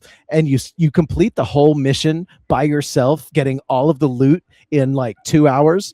Yeah, it's a grind, but you're like, you locked in and you did it. The way the game feels to play, the way the guns shoot, the way they sound, the mechanics that they built into the dead guards, the radios you have to answer, the things you got to juggle. It's a 10 out of 10 for me. I think it's fucking awesome. We even had for a while, there was a bunch of guys I played with that so there's if you're not familiar with Payday 2, it's a robbery game, and Shadow Raid is one in particular where you have to not be seen at all. It is mandatory. You can't go loud, basically. So you can't just start guns blazing. What we would do is we would get this unique item. Everybody would load up 2 of them, and basically it's a radio jammer. So when you set down this item, a countdown starts, and you have 30 seconds or so of radio silence for the guards, or up to 60 seconds if you upgrade it or something like that. So we would all load up with 2 of them, and we would get numbers. We would line each other up like, all right, I'm first, I'll do my 2, then you do your 2, then you, and we would basically give ourselves 8 solid minutes of radio silence, which would allow us to take this mandatorily not loud mission and be loud with it. We would go in guns blazing and shoot everybody, steal all the loot, and we would chain these radio jammers back to back to back to back to back, and then get out like in and out. It was a mad dash to see, all right, I'm going into the yard, and you're like throwing bags, and all these guards are shooting at you, but you're taking them out, and their radios are all popping, and everybody's like, make sure you keep chaining them, make sure you keep chaining them, and then you get out with all the loot. Oh my God, what a rush to successfully execute it. Payday 2 is a 10 out of 10 for me. Hey, I There agree it with is. that. I That was love Payday passion. 2. Yeah, I I love probably Payday 2. played something close to 700 hours of Payday 2, and it was fun almost every single time I played it. No question. Peak. Nathan, So that's my. I think that's my hear me out. I thought you were going to because it was a hear me out situation. I thought you were going to pull out that that one like what is it, like anime style game that you played. I don't know. You talked like really highly of this one game. It was like almost like a dating sim or something, or was it? Oh, What was that called? Or do you know what I'm talking about? It was something like that, where it was like a what the hell are you playing? You were like, dude, trust me, the story was sick. What was that game? I know what you're talking about, and a lot of people will agree with you that it's a 10 out of 10. That's crazy that you thought of that, because that's a super duper good pick. It's called Doki Doki Literature Club. Doki Literature Club is a 10 out of 10. Yes. Thank you, John. Thank you. Yes, that's Okay. a great game. That's Okay, a great game. I'm gonna halt you guys real quick. Yeah. Because Devin, I kind of need to spoil this game. So please, please, please, if you have not played Doki Doki Literature Club, at the risk of losing our viewers right now, I urge you, just mute us for the next few moments. Oh my I'm God, about to spoil Doki Doki Literature Club, and I'll tell you why Doki Doki is a 10 out of 10. Devin, do you want to hear my hear me out on this? Let's go. Okay. So Doki Doki Literature Club is a dating sim. Sure is. I do not like dating sims or visual novels. They're a little boring. They're kind of cutesy girl stuff, whatever. So this dating sim is it's 4 or 5 anime girls, and then you have like a best friend kind of hoverer anime girl who's around, and you join a poetry club. So you get to know the girls within the poetry club, and you are going through these little mini games and selecting back.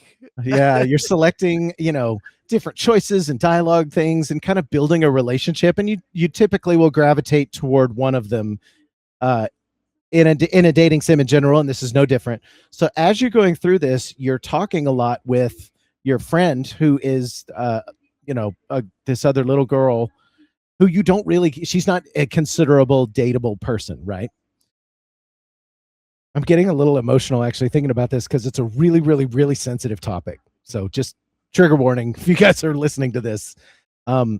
So throughout the course of Doki Doki, you are dating this girl, and kind of wooing her, and you can tell something's bubbling in the background with this friend of yours, and it's really it's off-putting throughout the whole thing. And so at some point you have this conversation with this friend of yours, and she's like, oh man, look, I really like you, but I know that you don't like me like that, and that's okay. I can't take it. It hurts that, I am this way. I'm going to feel this way. And it's just, I know that it's never going to happen. And, there's nothing you can do about it. I'm not blaming you, but that I can just tell, and you can tell something's going on with this character. Bro, this fucking scene. You go okay. So the whole time, real quick, I'll preface it with this, is that the whole time it's doing cutesy music in the background. It's fun little games, everything, like life is great. At some point, you have that conversation with your friend, and she's like, I can't take it. The music cuts out. There is no music. And you're like, where is she? Where'd she go? So you go over to her house, and you're walking through her house. I'm getting chills thinking about it. You're walking through her house, and you go upstairs, no music, and you're calling her name, and you open the door, and she has committed suicide. And it's like, you open the door, and this one low piano note plays out. It's just like really low and soft, and it doesn't shy away from anything. It shows you the scene right in front of you, and it is heartbreaking. And then that's not even the end of the game. The Nope. game goes off the rails after that because one of the girls, what John, do you remember the girl's name? The No, dude, I don't. Not okay, even a so little bit. well that's the big reveal, and that one like it punched me in the gut. Like I did not expect that to happen. It was so crazy. It's like just bananas. So there's a little bit more to go in the game, and there's one girl in particular that starts to get a little creepy and weird. And by creepy, I mean like what's up with her? You're wondering like what's going on with this chick?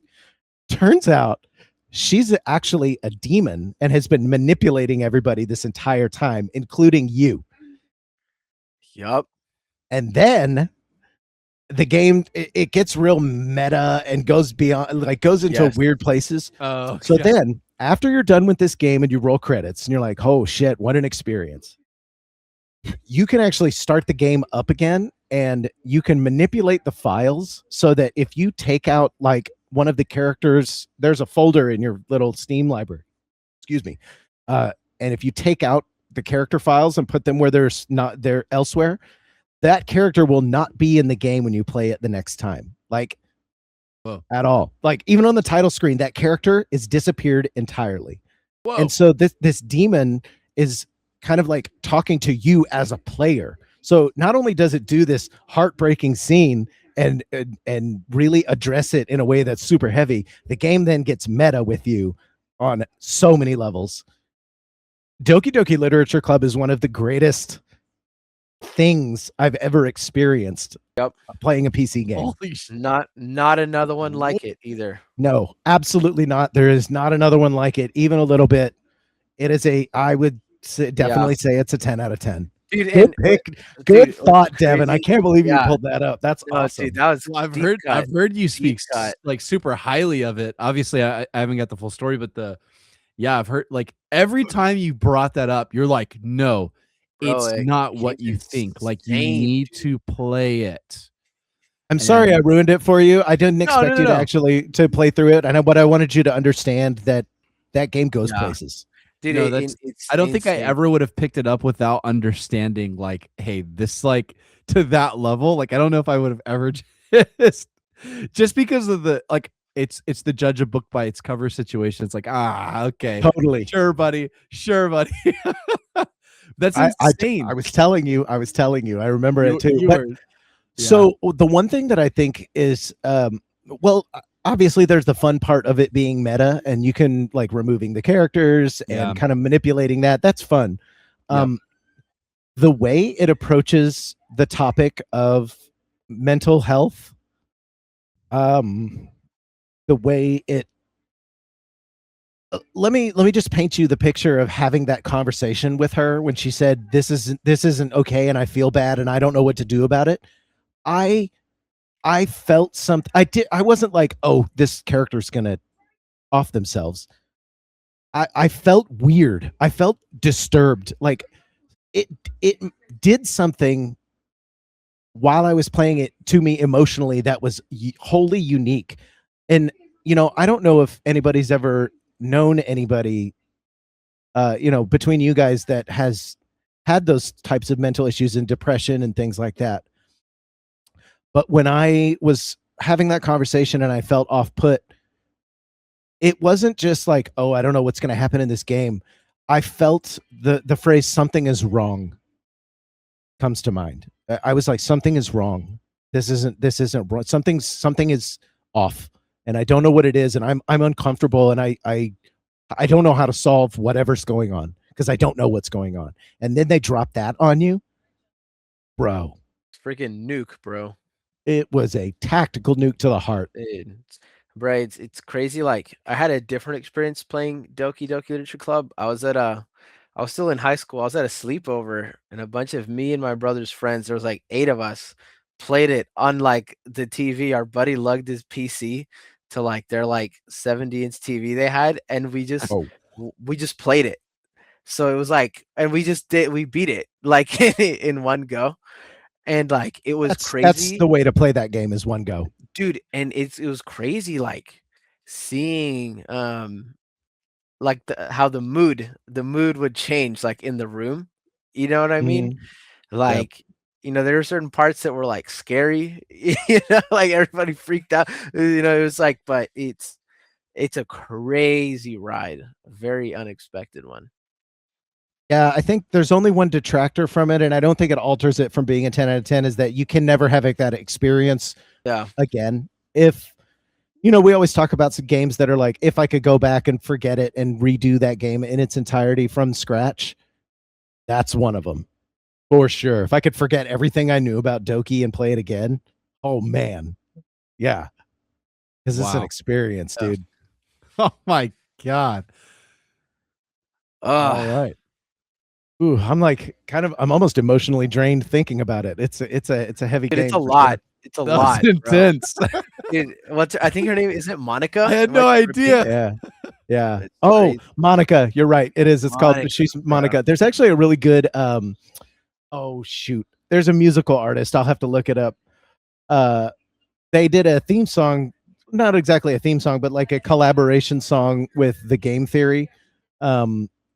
And that's one of my favorite YouTube channels. Shout outs to Matt Pat. Let me see if I can look this up. Jamie, pull that shit up. Pull that up. A Little Theorizing, that's what it's called, by the Stupendium. You should look that one up. But they did a theme, a collab song, Doki Doki Literature Club type themed track. And why did I say okie dokie is why it's called. Why did I say yes to this? Because at the beginning you're like, poetry club. What? Why am I joining a? Okay, fine. Yep. And just kind of go with it. Wow. Well, yeah. So let's pivot a little bit away from Doki here. Sure. Devin, do you have a hear me out, or John for that matter? I mean, I've given you guys Payday 2 and Doki Doki. I expect you to bring some. Bring me a banger. Mm. Mm.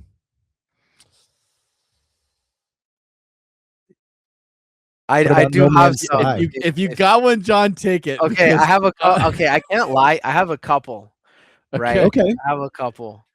So like again, this is just like hear me outs, 10 out of 10s. Like Yep.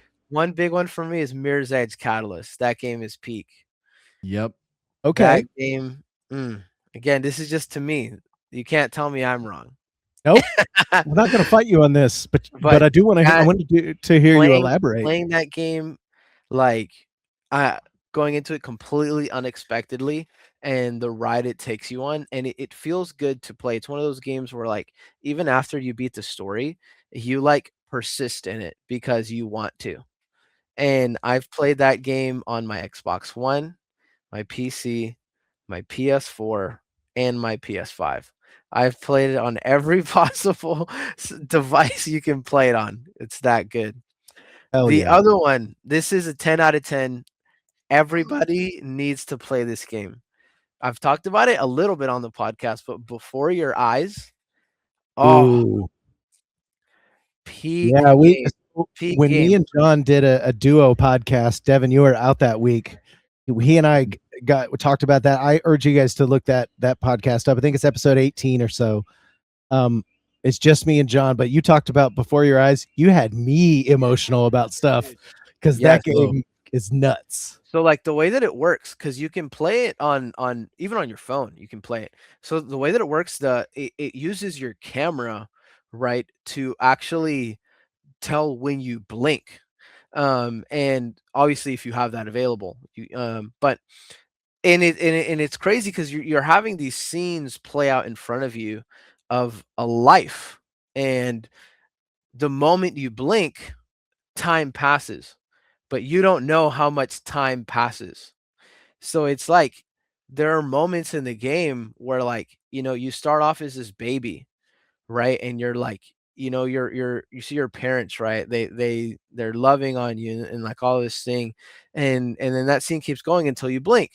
Then you blink, next thing you know, you're like 4, right? You have like a little room, toys, and and everything.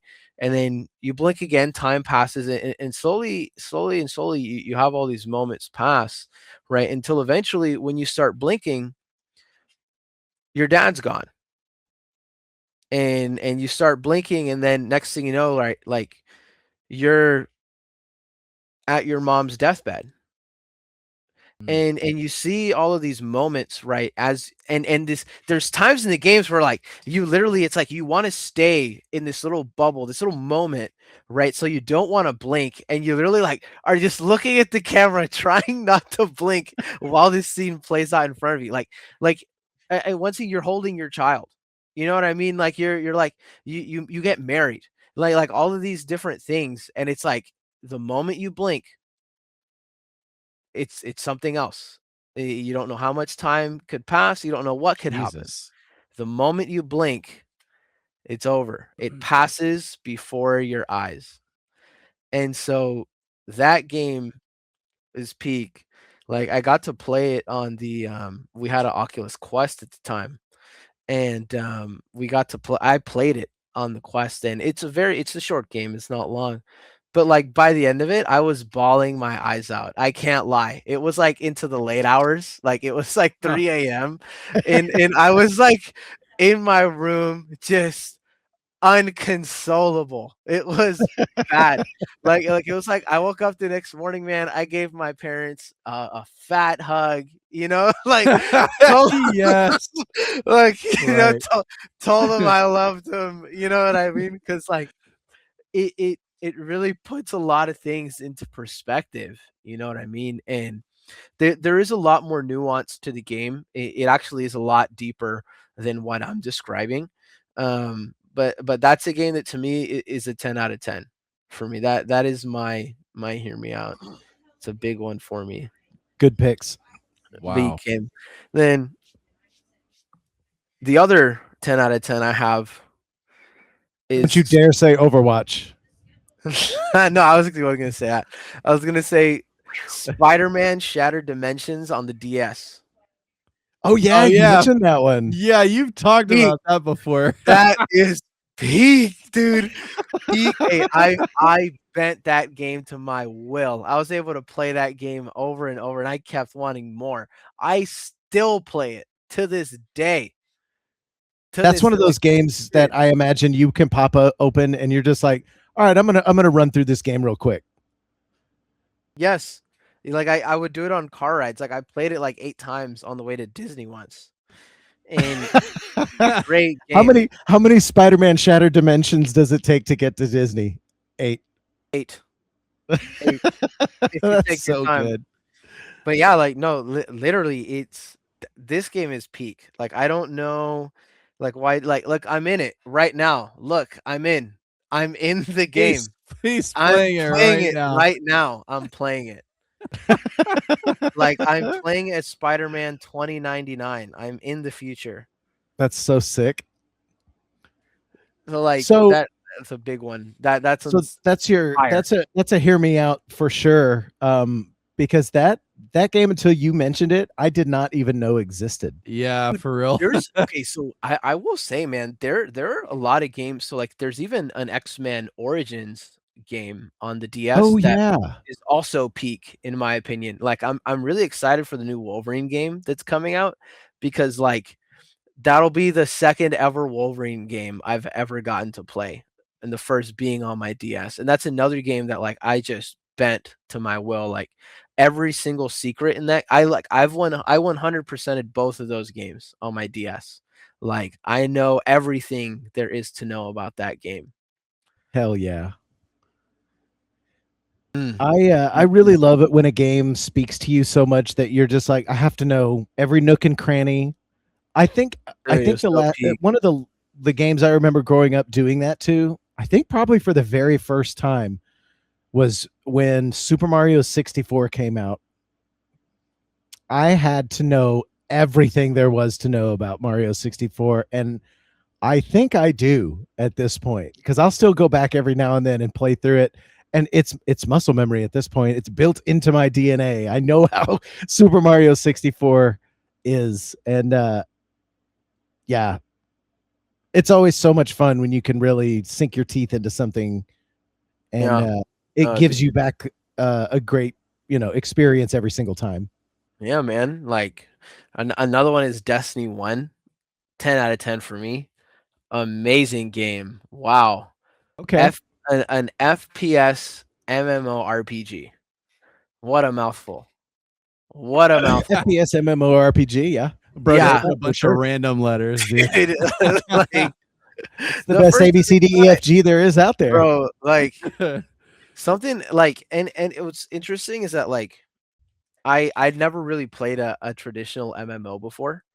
So like playing Destiny is like my first ever MMO was nuts because the idea of like right something as simple as like there being a hub where people hang out at, they're like, dang, I have to go to this place to like kill these enemies because I need this specific drop that they have to craft this thing. Like my first experience into that was in Destiny 1, surrounded by all of this lore, and I got to play it with alongside my brother and friends from school, like doing a raid, 6 people, like, guys, when we get home, we're getting on at this time so that we can try to beat this raid in this time frame. Like that whole, like, just what was Destiny for me. And like, there are moments in that game where like I was so in with the lore and like my character where I got genuinely emotional.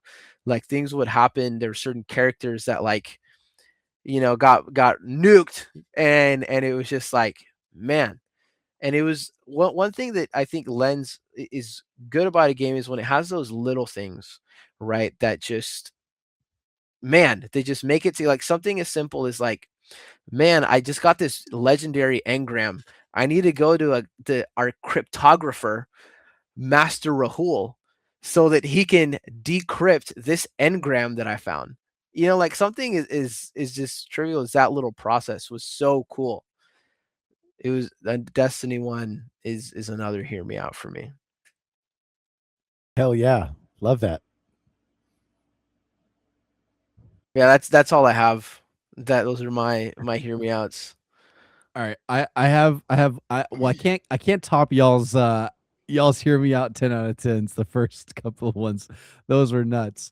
But on a lighter note, SSX Tricky was pretty badass on the PlayStation 2. Oh my god, hell yes. Snowboarding game for the win. Loved that game, dude. SSX Tricky was so fun, dude.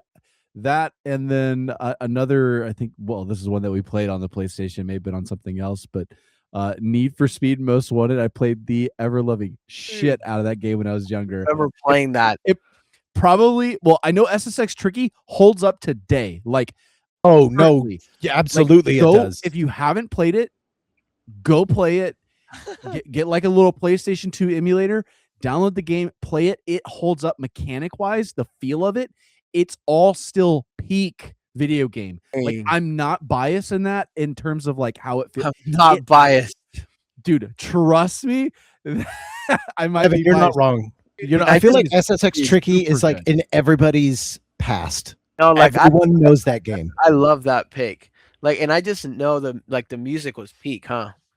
Dude, oh, hell yeah. Races, everything was good. Like, you had like these ridiculous caricature of characters, right? Like, every one of them were like, you're not a real person. Like, this is like it is the embodiment of the stereotypical personality of whatever guy you can think of. Right? Like, you had the freaking hippie dude, you had the rock, like, I don't know, hardcore metal guy, you had the cool skater snowboard dude, you had you had the preppy dudes, you had the gay guy, you had all of them. They were all there, and it was epic. It was super good.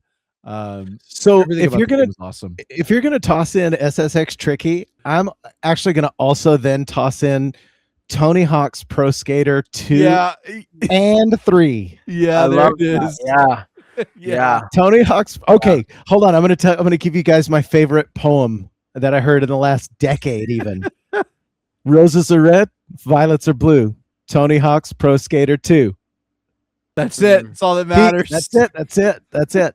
I think Tony Hawk's Pros THPS. There you go. THPS 2 and 3 feel super duper good to play. And when you get in the third one in particular, when you get on a grind session with the airport rails, and it can go up to, into the 3 and 4 millions points, big number get bigger. Ooh yeah, it's so good. I love Tony Hawk's Pro Skater. I think it's an incredible game, both of those 2 and 3. Yeah, So peak video game. I have a question for you guys. Did you guys ever play this game called Sonic All-Stars Racing? No, but I know what it is. It's a kart racer, right? I love that game. Oh no, I did play this. Oh, I played the hell out of that game. was Oh my! I peak. haven't thought of that in so Dude, long. This game was Memory peak. unlocked. Oh my god, Dude, that Let me look at this thing. way. bro, this game was so fun. Oh, shit, it looks Wow. awesome. Bro, it was crazy. Playing as I didn't know who half these characters were. I don't know how they relate to the Sonic lore or anything like that. But Whoa. Yeah. peak. Oh damn, this looks sick. Yeah, I might have missed the boat on this one. Oh my god, his car flipped around. Yeah, no, I would definitely play this one. Wait, okay, hold on. I'm seeing this newer one I did not play. I'm pretty sure there's an older one. There's one on the there's Sonic 3DS? All-Stars Racing, and then there's Sonic All-Star Racing's Transformed, and then Mhm. there's Racing Cross Worlds. Okay. Okay. I'm trying to remember which one I played. Okay, because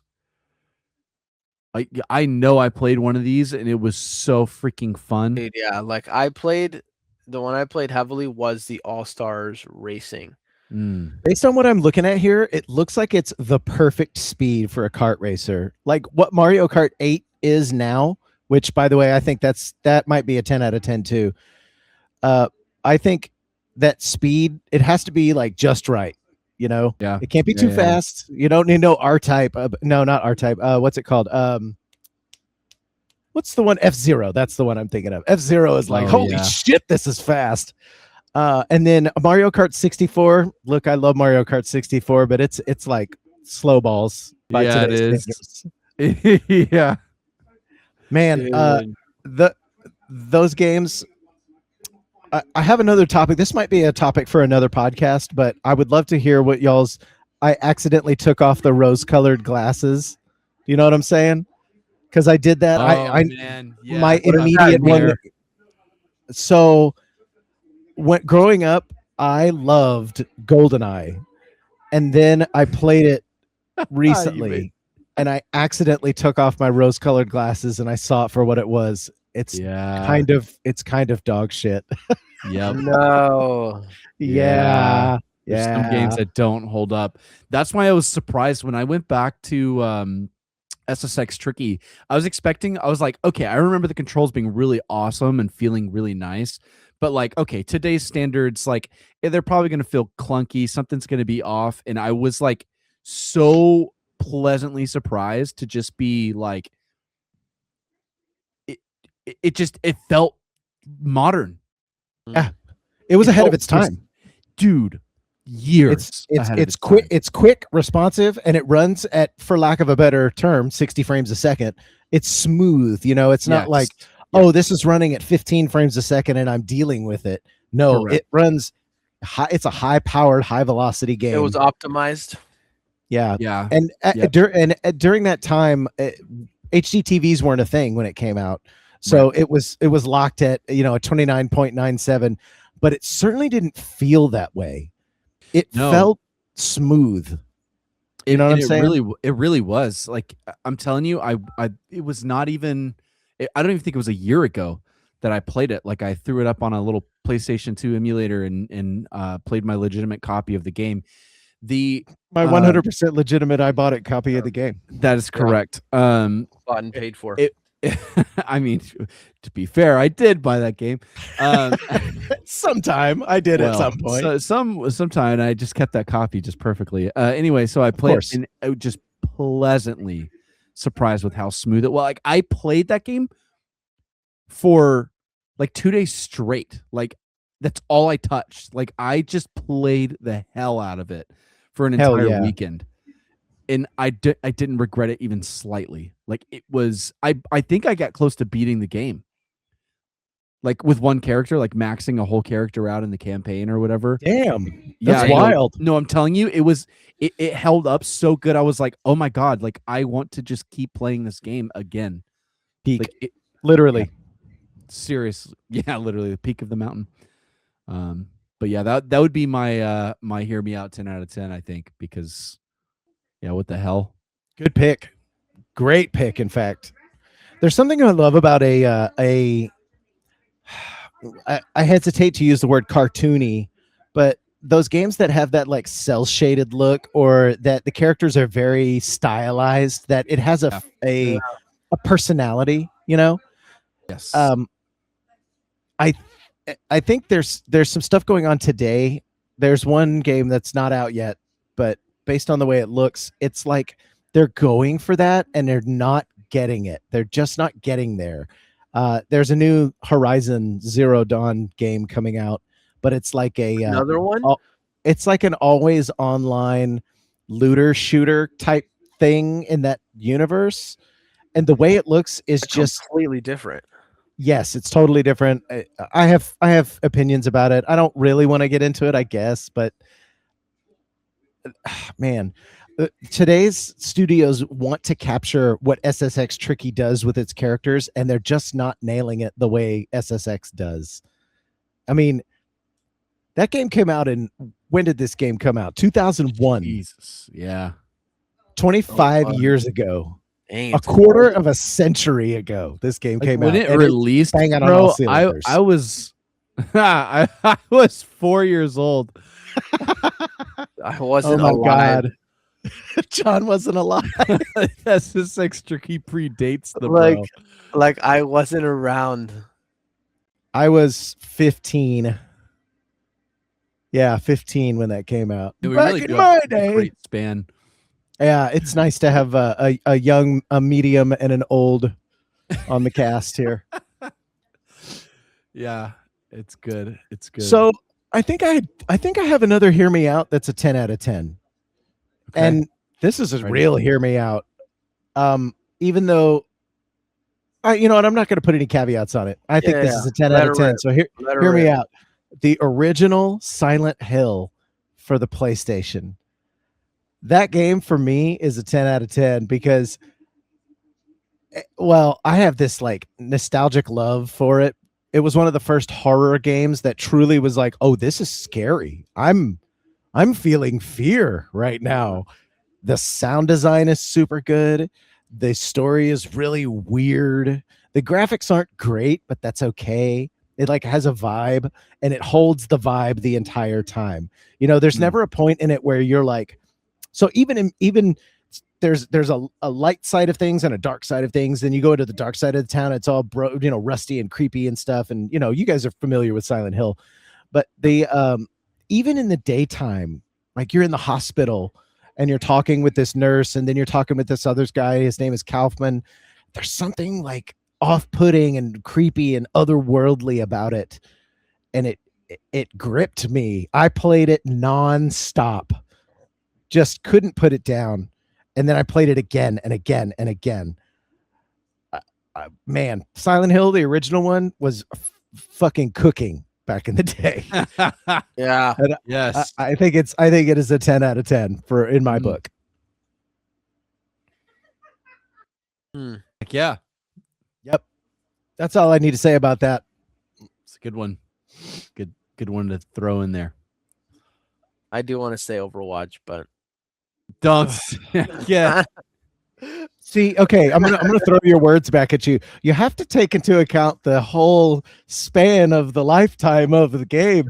Look, I will say Overwatch 1, like if we when it died, like let's say taking whatever we have now out of it, Like You can say hear me out for that. I was just kidding with you. You could yeah, totally have that. no, but fair enough, because no, I utterly despise like how they handled this, right? Like they Sure. literally just gave up. They were like, yeah, we were wrong, whatever, sorry, you know, like Okay, they're fine. fine. You know what? We shouldn't have made a second game. All right, we're gonna just make this game the first game. They literally did that. They're like, yeah, it's not Mm, 2 anymore. It's just Overwatch. The game is just Overwatch now. terrible. So that aside, and we're just looking at Overwatch 1. That game won Game of the Year in 2016. Overwatch won Game of the Year. You want to know what game won Game of the Year before Overwatch? The Witcher 3. And then right after Overwatch. I mean, for what they do in their respective spaces, they're both fucking good. They Enough really said. are. They really Enough are. said. No, man. said. If we're gonna talk about game of the year, I have a slight that I wanna bitch about for a second, if you guys don't mind. Go ahead. I feel like something was shorted in 2016, and I think you guys know exactly what game it is. So I'm gonna throw a little bit of shade Giant Bomb's way. Giant Bomb, Jeff Gerstmann's outfit or former outfit. He doesn't. He's not on that podcast anymore. But it was a toss up between Hitman, like the remake, which is super fucking good, and Doom from 2016, and they didn't give it to Doom. Dude, I will say Doom 2016. Wow. Chef's kiss. Wow. It is okay. Beautiful. Do I give that a 10 out of 10? Should I? I think I might. I think I might. Come to think of it. I think people would agree. Like, I don't think that would be, so for the new generation of Doom, you know, you can talk about 1993, Doom 2, Plutonia, and TNT. Those sets of games have their strengths and weaknesses. Although some people might argue the first Doom is a 10 out of 10. I would probably say so. But this new generation, between Doom, Eternal, and Dark Ages, Doom 2016 is still peak, still the best. all hands on deck. It's so fucking good. It feels perfect. Like they're always giving you something to shoot. They're always giving you an upgrade to test out. When they give you an upgrade, they're like, "Oh, hey, here's a minigun. Have at with all these fodder enemies." Or hey, here's a grenade launcher. Oh shit, there's 7 cacodemons. I've got a nuke now. Here's a oh my god, I might install that game and play through it again. It's so badass. Oh, the chain. Okay, bro, where they took the chainsaw and what function they gave it is fucking genius. Like, ooh, it's so genius because you took it from like a risk reward or just a risk weapon, because at the end of the day in Doom it's all about you know, conserving your ammo and making sure you have enough to ice all the demons you can kill.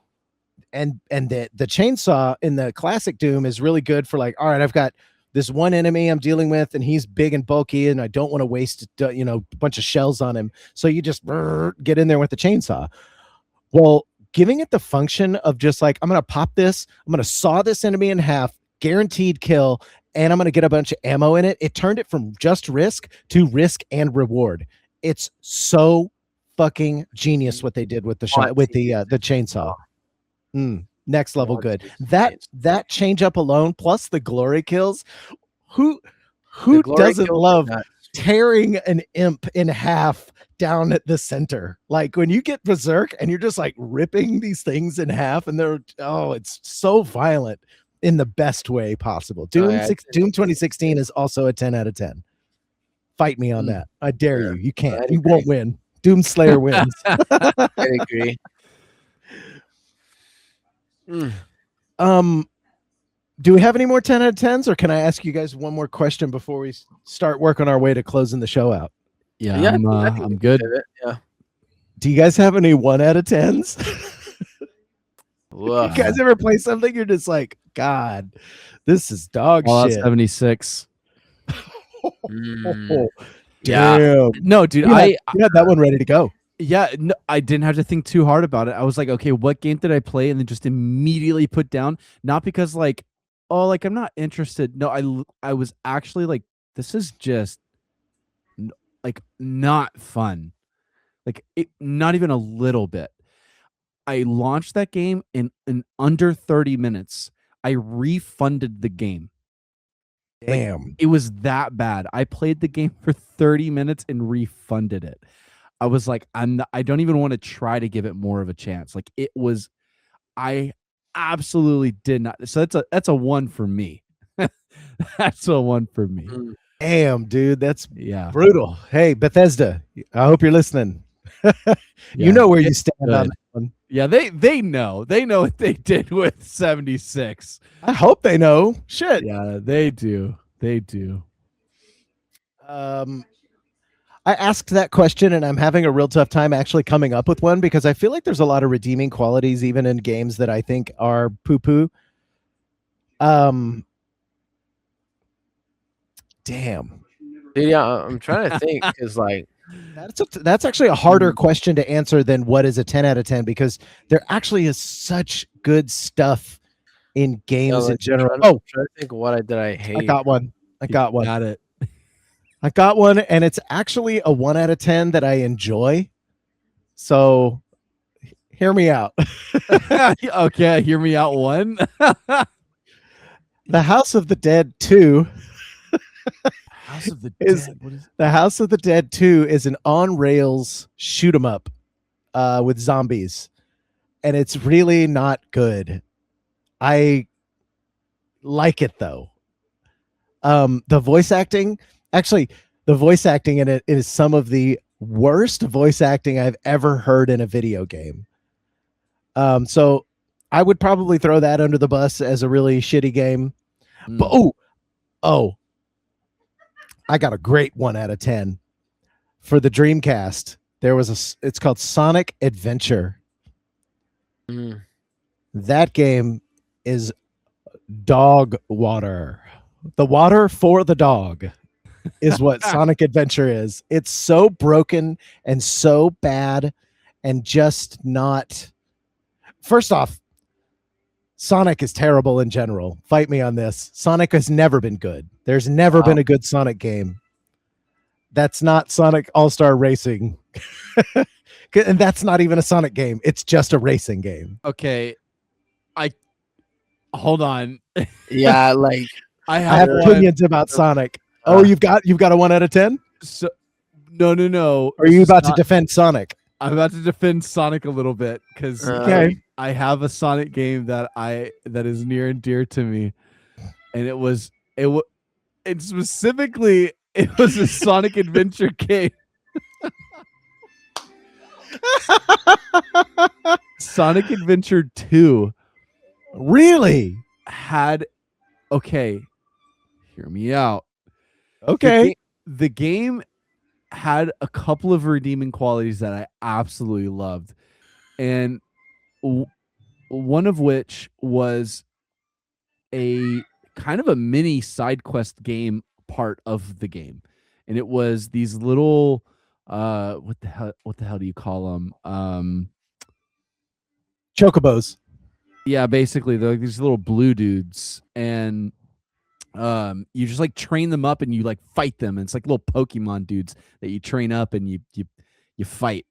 Loved that feature. Okay. A redeeming quality in a Sonic game. Yes. Okay. Yes, I thought that they did that really, really well. I thought that was fun. That was a really, really fun aspect of the game. You had to like go and gather, like you had to go back to previous levels to like gather materials to specifically level up your little guy to make him better in the way that you wanted him to do it. I thought that was really fun. That was probably the most fun thing in that game. It was super fun to race in that game as well, but there was the racing and things like that was like really broken as well. So, yeah. Anyway. I really liked Sonic Colors on the DS. Oh no. Sonic Colors? Oh I love no. that game. That game was Okay. really fun. All right. I'll hear you out. I heard you. Are we done talking about how good Sonic is? Because you're all wrong, but that's okay.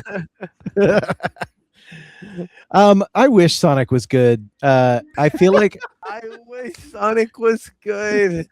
I love it. It's good. It's good. He's sticking to it. He knows what he likes and what he I doesn't. I do. So the problem with Sonic for me is that it's not necessarily a problem per se, but I think the closest to a good Sonic game that I've ever really played was Sonic the Hedgehog 2, and even it has its problems.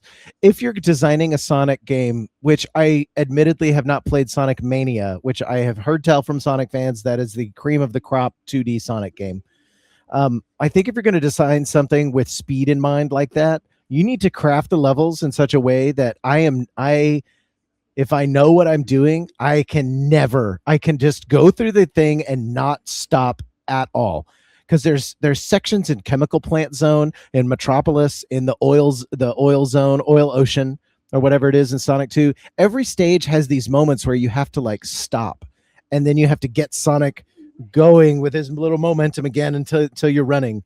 And if you're going to design a level and speed is the name of the game, make it so that I can get through these levels in through a specific path where I can do it without stopping, and I can feel like I'm almost getting one over on the game. You know what I mean? Like, oh, I did this so good and it's so hyper fast.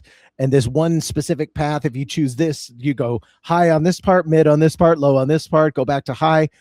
Sonic doesn't stop one bit. And I feel like that they never really did that. And that's my true argument for no Sonic game is good, because the notion of what the game wants to do is hindered by its level design every single time. Ultimately, You know what? I hear not a that terrible point. game. That is a very good point. That's my real criticism for it. Because other than that, Sonic is kind of awesome as a character, and Tails is great, and Shadow's badass. Shadow's Come a on. badass. Knuckles, yeah, dude. What? Knuckles the Echidna is so he's dope. a feminist, bro. I'm sorry. It's What? hilarious. What did you just say? Like that Knuckles is a feminist. All right. I got to hear this argument. What is this? No. Like he says it Is he? in like the latest show. Yeah, it's really funny. Oh, okay, sure. Yeah. Like it's actually really no, like Knuckles is based like so like in the show, like they're playing baseball and Amy is up to bat, or maybe it might have been kickball. They're playing something with a ball, and like Amy goes up to do whatever, and she's like goes on some feminist spiel about being the first woman or whatever, and then Knuckles just as based, cool as a cucumber, just goes, Amy, highlighting the fact that you're a woman doing this actually undermines what you're actively trying to do, because it shows that this is actually an exception and not the status quo. And everybody just went deadpan. Like Oh God. and then he's like, what? Just because I have muscles, I can't be a feminist? That's so crazy. Like, oh my God. like, you can find this. Like, this is it's a hilarious meme. Like, this is in like the Sonic TV show. Yes. Like, I will find this clip and send you guys the link. Hell yeah. You know what I did love about the Sonic TV show is the theme song. What do they say? Sonic, he's a something dude. He's got an attitude. Oh my God. Like, if you don't move Sonic, he like looks at the screen and taps his foot like, are we going or moving or not? Yeah, he was the answer to Mario's cuteness. Sega was like, yeah, we have badass characters. Look at this. He'll get annoyed with you if you're not playing. Oh my God. Those times are great. And then speaking of badass Sega, I wanted to mention to you guys one of my favorite slogans from that era. It was a Sega Genesis slogan, and they were like, Genesis, the Genesis does what Nintendo don't. That was their slogan. Genesis does what Nintendo don't. God, no, that's trash. I'm sorry. Like, it's get that out of here. So bad. I wish. Like, okay, like I wish I could have seen the guy pitch that in the boardroom. You know what I mean? And then everybody had to be like, yeah. Oh yeah. Like, what if this was one of like only the CEO liked it, but like, oh, you know, it totally sounds like that, doesn't it? Oh yeah, this is good. You know, like everybody went with it. I That's think that's Genesis hilarious, would have though. been good to, or Nintendo would have been good to respond with Nintendo is what Genesis isn't. Huh? Yeah, that's Okay, perfect. That so would be the Huh? that perfect would have cooked. rebuttal. That would have Yeah, I cooked. that do would like that I would have do like cooked just as a Nintendo. response because it's still Yeah, also yeah, trash. correct. Yes. Nintendo is funny though. I can't lie. I Yeah, like it's real Nintendo. goofy. Back when the console wars were still going on, but as we know, GameStop declared those over, so no big deal. Console wars are dead. It's over. Well, guys, I think we did a real good job laying out what a 10 out of 10 is, and I'm actually shocked, not shocked that we couldn't come up with some 1 out of 10s, but I'm glad that there isn't a ton of those because that means that there's something redeeming for most games. You know, you Yeah. can find joy in whatever makes you happy, and I think that shined a lot through our 10 out of 10 hear me outs as well. You know, it doesn't Except even Fallout matter if the game's 76. perfect. Yeah, no, fuck Fallout 76. That was an easy pick. Yeah. So don't do that, and then just make something that you think is cool. Odds are there's going to be at least a small group, if not a very large group, that also thinks it's cool. So encourage you small devs out there. Keep going, guys. It's coming along nicely. Keep going. But that is going to bring us to a close for the podcast this week. John, Devin, it's always great to talk to you guys. The Umbrella Fight crew. Let's go. Oh, listen to that theme song. Umbrella Fight. All right, guys. Thank you so much for being here. I'm super honored to have you guys in chat, as always. I just want to encourage you that you're awesome, you're loved, and what you do matters. I want you to pick up the phone. I want you to call your mom, call your dad, call your brother, call your sister, call your family, and call your friends. And just tell them that you love them, because life is just too damn short. So we're going to go throw up some hearts for you guys. Big hearts right here. We'll see you guys next Thursday at 9:30 Central. We're always glad to have you. We do this for you. Peace out.